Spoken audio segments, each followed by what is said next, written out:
Soģu 17. nodaļa.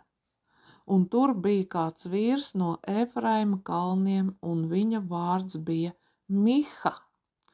Un tas sacīja savai mātei: tie 1100 sudraba gabali, kas tika tev paņemti, un par kuriem tu esi izteikusi lāstu, un pie tam man pašam to dzirdot, redzi, tos es esmu pats paņēmis.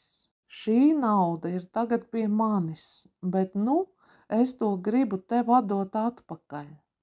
Tad viņa māte tam teica: esi mans dēls, tā kunga svētīts. Tad viņš atdeva atpakaļ savai mātei 1100 sudraba gabalus. Bet viņa māte sacīja: es svētīdama šo naudu no savas rokas esmu veltījusi tam kungam sava dēla labā, lai darinātu griestu tēlu un lietu attēlu, bet tagad atdodu tev to atpakaļ. Bet tad viņš no jauna atdeva savai mātei naudu, tad viņa māte ņēma 200 sudraba gabalus un tos iedeva zeltkalim, lai tas darinātu griestu tēlu un lietu attēlu, un tie atradās Mihas namā.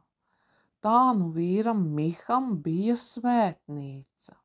Viņš darināja arī efodu un terafīmu un salīga un iesvētīja kādu, lai tas būtu viņam par priesteri.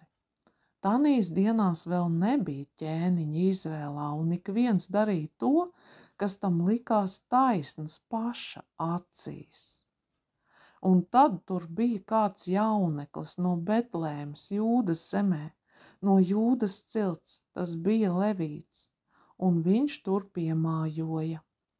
Šis vīrs bija atstājis savu pilsētu Betlēmi Jūdā, lai piemājotu, kur vien vieta gadītos, un savu ceļu iedams viņš nonāca Efraima kalnos Mihas namā. Tad Miha tam jautāja: no kurienes tu nāc? Un viņš tam atbildēja: es esmu Levīts no Betlēmes Jūdā, un eju un piemājoju, kur vieta gadās. Tad Miha tam sacīja: paliec pie manis, un topi tu man gan par tēvu, gan par priesteri. Es tev došu ik gadus 10 sudraba gabalus, arī pienācīgu apģērbu un uzturu tavai iztikai, un Levīts palika. Viņš bija ar mieru palikt pie Mihas, un šis jauneklis viņam kļuva tikpat kā viens no viņa dēliem. Un Miha iesvētīja Levītu, un šis jauneklis tam kļuva par priesteri un palika Mihas namā. Tad Miha sacīja: tagad es zinu, ka tas kungs darīs man labu, tāpēc, ka šis Levīts man ir kļuvis par priesteri.